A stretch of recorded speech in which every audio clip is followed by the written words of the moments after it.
good afternoon, everyone. This is the last topic, the chapter that we will go to discuss in the midterm coverage. So, this chapter 6, entitled the ecological and emotional aspect. So, before we proceed, these are the learning objectives. First is familiarize the ecological skills and characteristics of counseling. Understand the importance of figure management to the participants of the PCMP or the Community Mentality Program. Understand how important the PCMP process those various potentials of the residents of PPL, which can be utilized to be productive citizens upon the release of the jail. Gain knowledge on the effectiveness of the interventions provided and determine what improvements or changes that need to be done.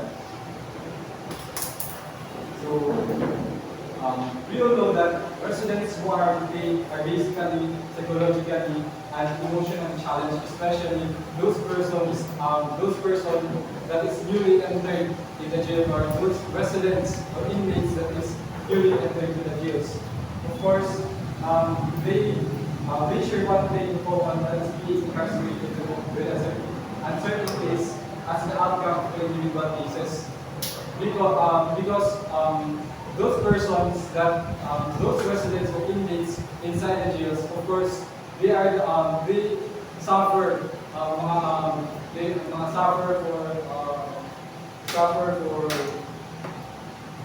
feeling isolated, hopeless, hopeless if nakakalabas na ba sila sa jail or hindi na, and being separate. One of the things that they are that can affect their psychological and emotional challenge is being separated with their loved ones, with parents, friends. So that's why these issues, those emotional and psychological challenges is being addressed for the mga needs or problems. So that's why we have the PCMP, or the Therapeutic Community Modality Program, that this program, they are the ones who provide activities and services na need ng mga residents or inmates inside the jail. So that's why we have the counseling. We all know that counseling is one of the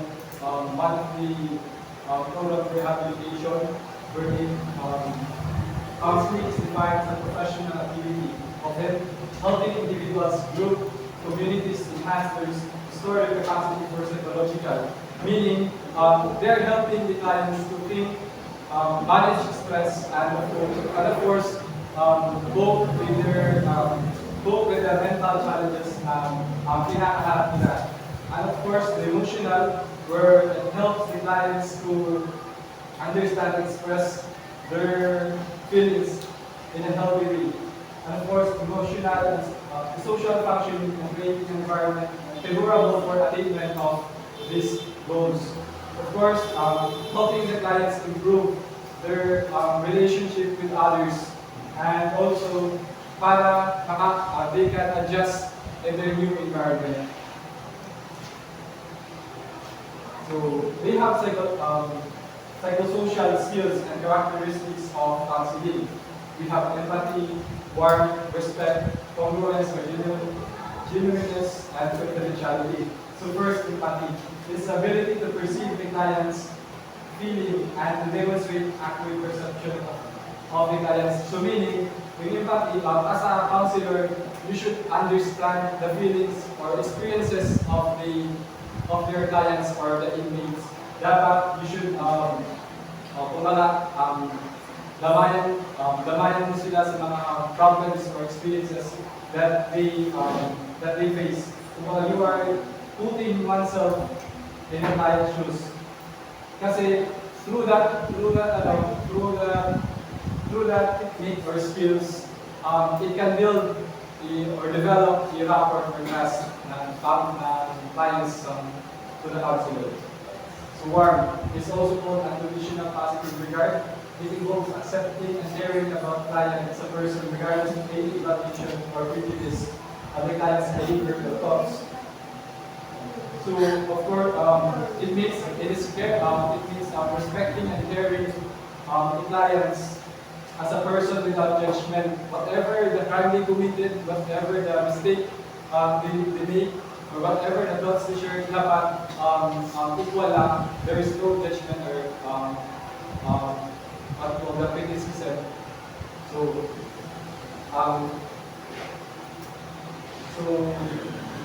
that's why yung mark is also called as a conditional positive regard kasi diyan it is meaning kapag tinatawag kasi na conditional positive regard, it is loving and accepting someone without judgment. So next is the respect. Is our belief in the client's ability to make appropriate decision and deal appropriately with his or her life situations. So meaning, as a counselor, you should respect the you should respect the inmates or your clients for their making their own decisions. Kumbaga, just give them an opportunity to provide solutions, to provide solutions and decisions with the problem they solve. Kumbaga, as a counselor, you should guide them and support kung ano yung mga decisions na inaano nila sa particular problems.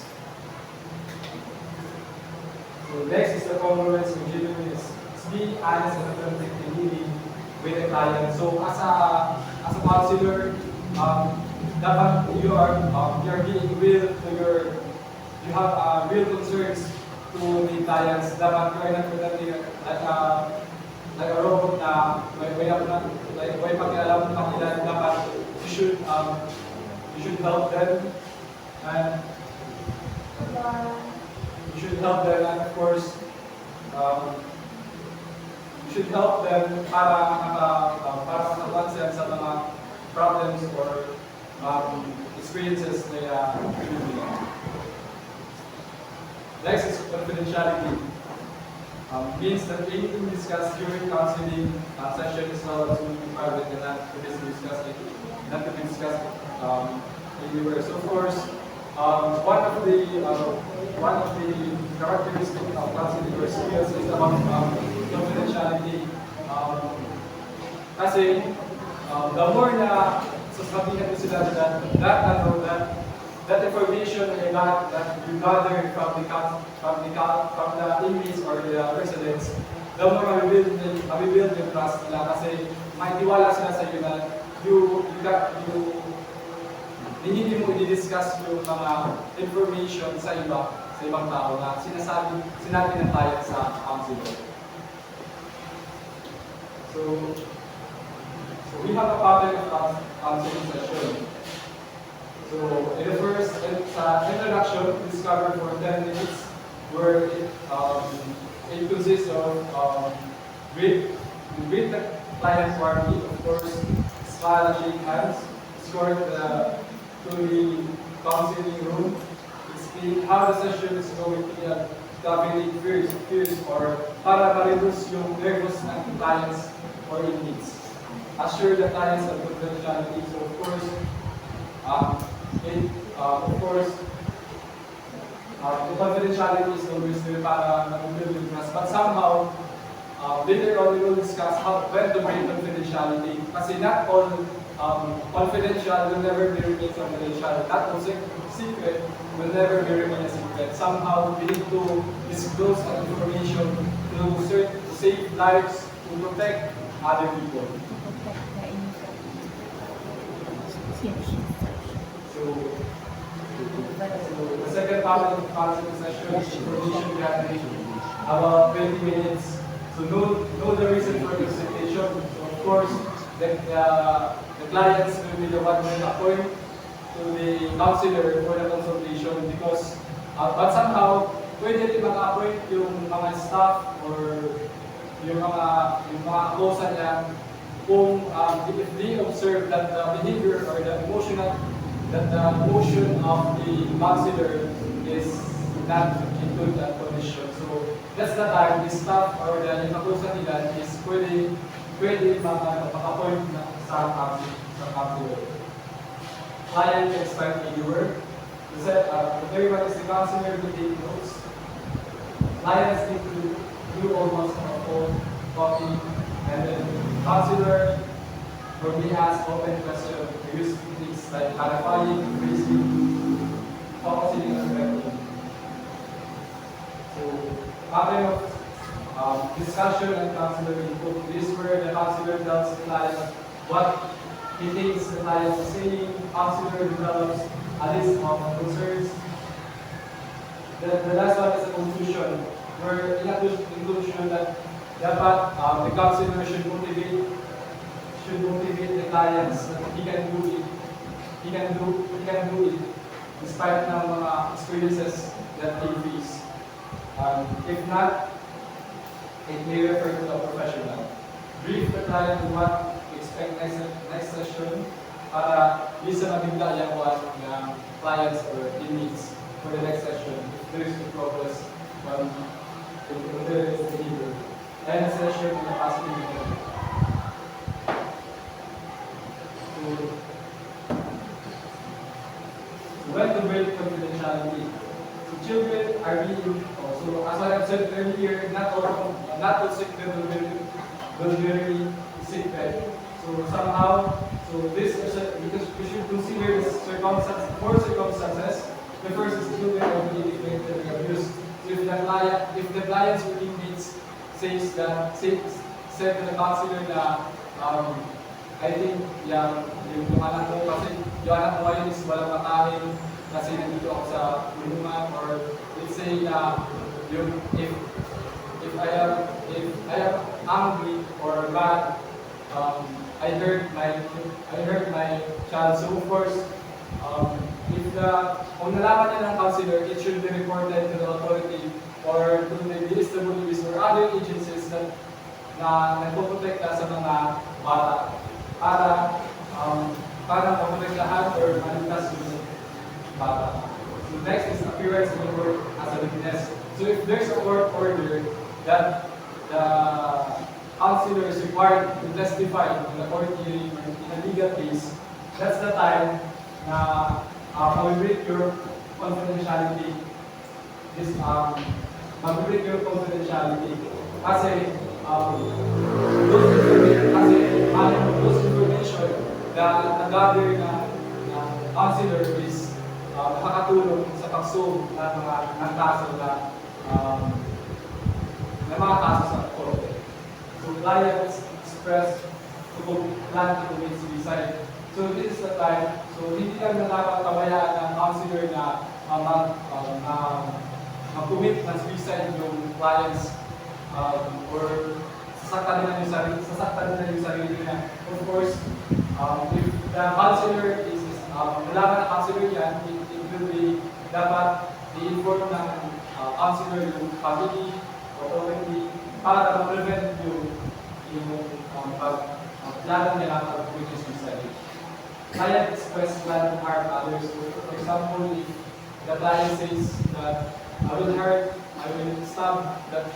stab a neighbor if I am going makakalabas na ako sa tulungan. So that's why, so of course, hindi lang dapat pabayaan ng counselor yung lahat ng circumstances na dapat i-inform niya yung possible victims, yung authority, para ma-prevent this kind of harm. So initial interview or intake interview. So the TCMP participants is not just yung mga drug users, but also other mga criminal acts or mga cases na need ng therapeutic immunology program. This TCMP is introduced as a program for the development of inmates while they are awaiting a trial. Kumbaga, this intake interview or initial interview is the orientation or assessment sa mga newly entered na mga residents inside the jail in order for them to inform the mga flow inside the jail. And this is where the counselors have gathered the information, the background information of the uni residents. So, of course, this initial interview or take interview must be duration is 1 hour, and the participants is a newly committed residents and a counselor. So the procedure after booking procedure, yung booking procedure is kumbaga it is a registration wherein nilubuhan yung pangalan nila, this is done only as a design area and one resident at a time. One-to-one counseling or individual counseling. So duration 1 to 2 hours per session, depending upon the list of decided by the counselor. So meaning, pwede mo bawasan, pwede ka mag-add ng hours depending kung kailangan pa ng counselor. So the participants, of course, the counselor and the residents is a one-to-one counseling. So procedure, individual counseling is helping to between the residents and counselor. Residents are usually referred to the counselor as needed by the peers or staff based on their residents' behavior. So as what I said earlier, pwede yung staff or peers yung mag-appoint to the clients or the inmates if the observed behavior is really the matter. So the second is the counselor uses different techniques and methods in counseling. The residents discusses different issues which causes his or her difficulties with mga experiences or being separated with loved ones. So,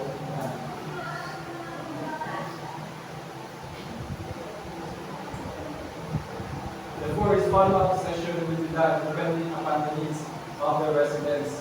Kasi depending sa progress depends on the progress of the clients or inmates. So kapag may progress yung inmates or yung residents, pwede na i-stop yung counseling sa kanya. Pero pag hindi, patuloy pa rin ang counseling para sa particular inmates. Group counseling or static group. So yung static group, it is a permanent group, especially dapat as a newly resident inside the jail, dapat meron ka ng permanent group na bilong ka rin. So, it is a sort of home group who provides support to one another and to the new members of the community. So meaning, this group counseling or study group, kumbaga, you are supporting with each other, bawal yung judgment or criticism, discriminations.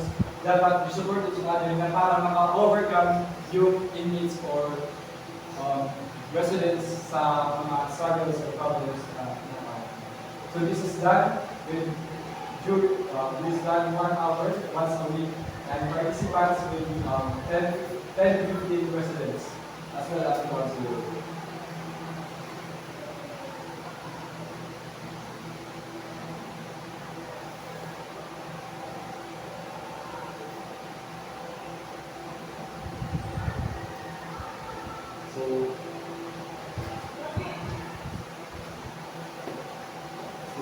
These are the procedure.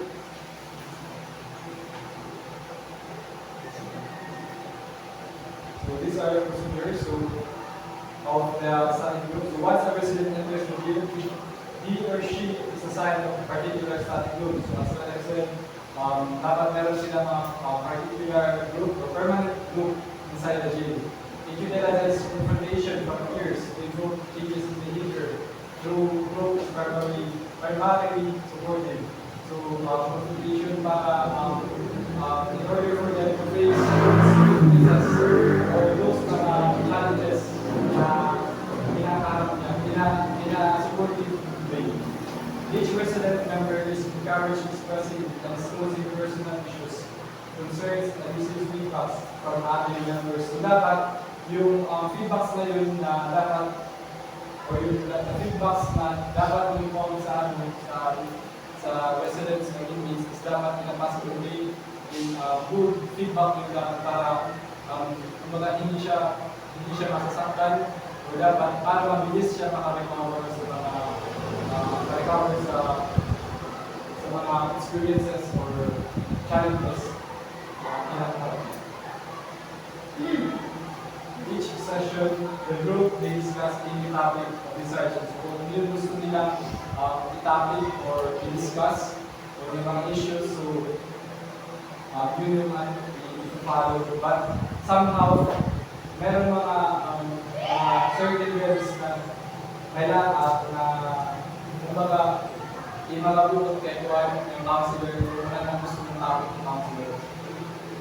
Next, the 5, by using confrontation, identification, support, affirmation, and giving feedback, residents learn and practice the key norms and values. Kumbaga, of course, by having this group counseling, they can learn the values or the therapeutic community norms and values that might be change their behavior life. The residents are limited to use of positive coping styles, where they can utilize and use lifestyle to attain personal growth and better relationship.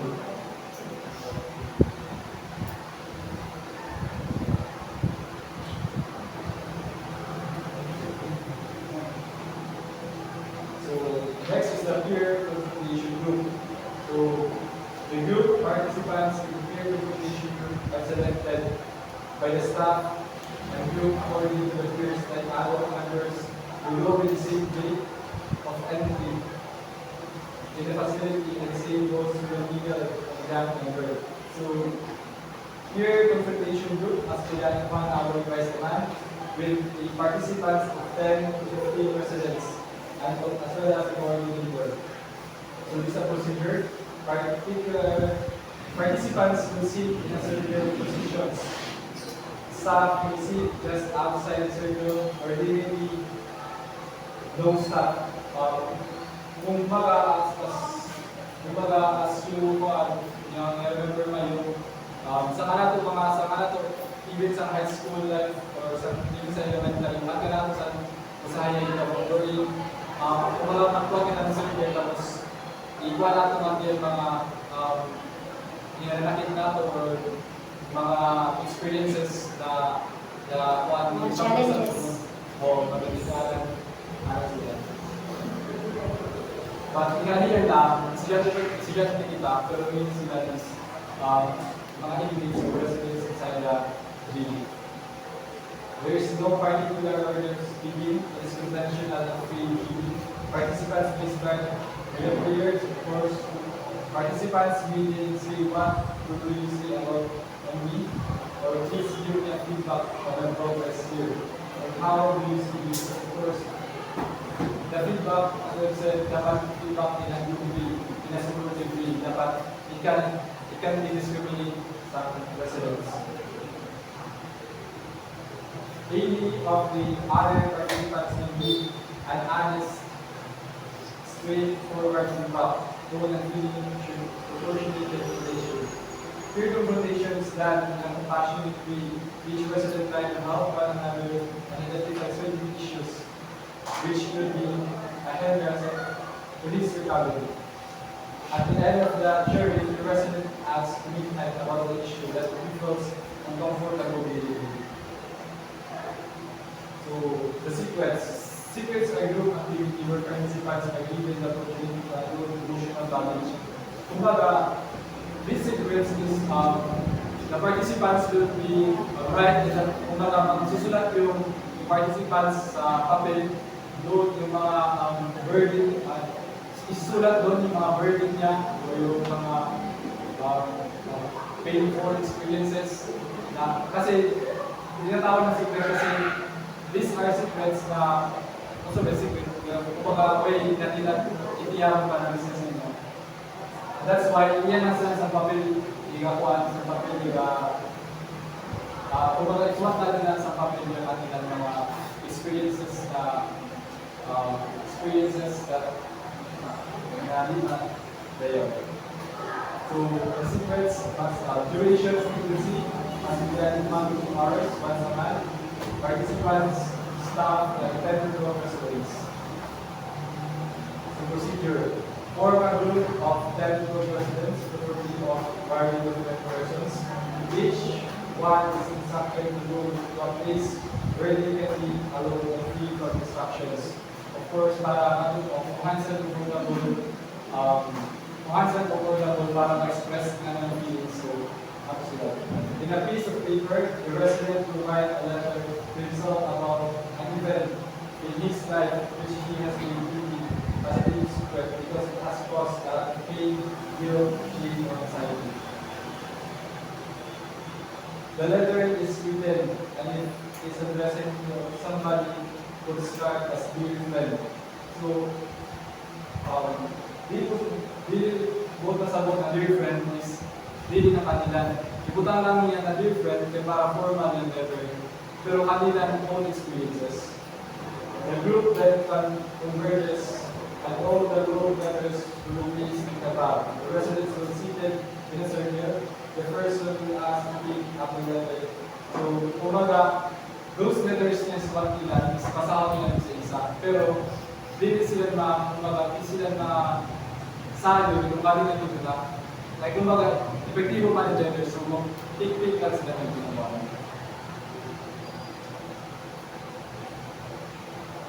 The facilitator admonishes the participant to refrain from trying to find out the owner of the letters.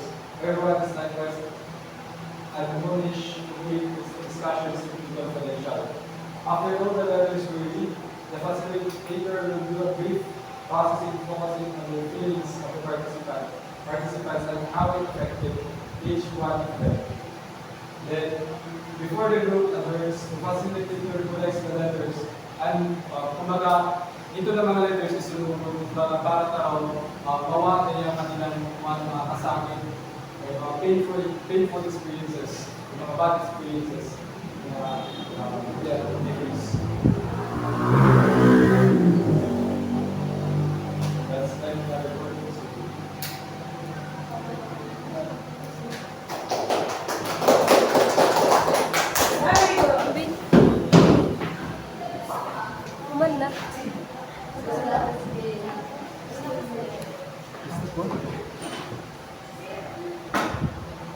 Good morning. So good afternoon again. Next topic will be the encounter groups. The encounter groups are a safety valve within the community which is usually high pressured and structured. It is negative emotions within a structured and safe environment without forum for members of the community to verbally express pent up or resorting to violence or aggression and without fear or reprisal. There are strict gate. So the encounter group serves as the kumbaga, stress reliever shop because it allows everyone to express their feelings like their anger, their hates, and their hurts that they felt. There are strict behavior norms and rules observed during encounter group, such as no violence. So these are the rules. No violence, threat, or violence, no attack on person dignity, speak only for oneself and remain seated as restricted, though in the Filipino culture, use of foul language is all times.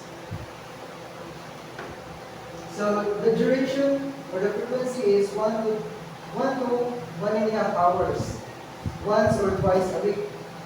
The participants, the counselor, the two facilitators, 8 to 10 residents. So these are the procedure. First, a resident may drop asleep on another resident, stating his name, the name of the person he is dropping asleep, and reason for dropping the sleep. Only feelings of hurt, anger, and concern can be reason for encounter. So,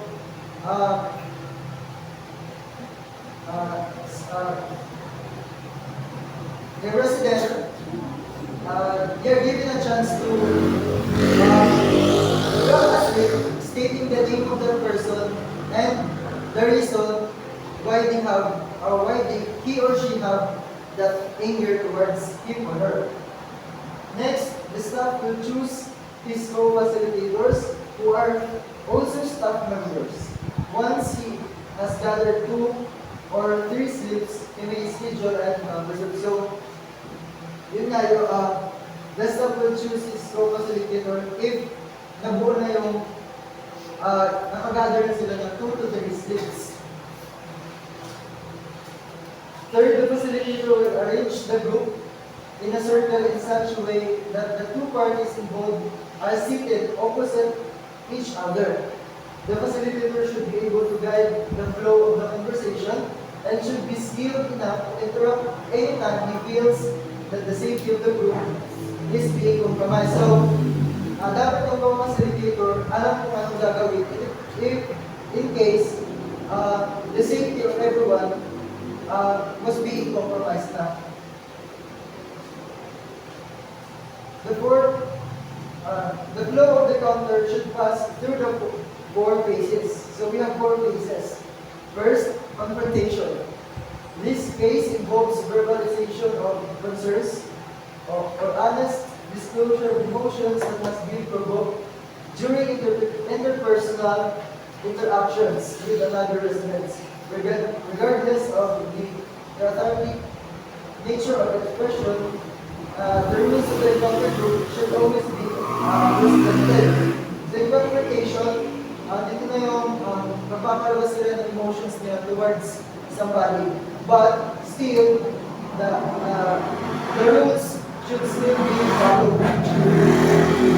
Next, exploration.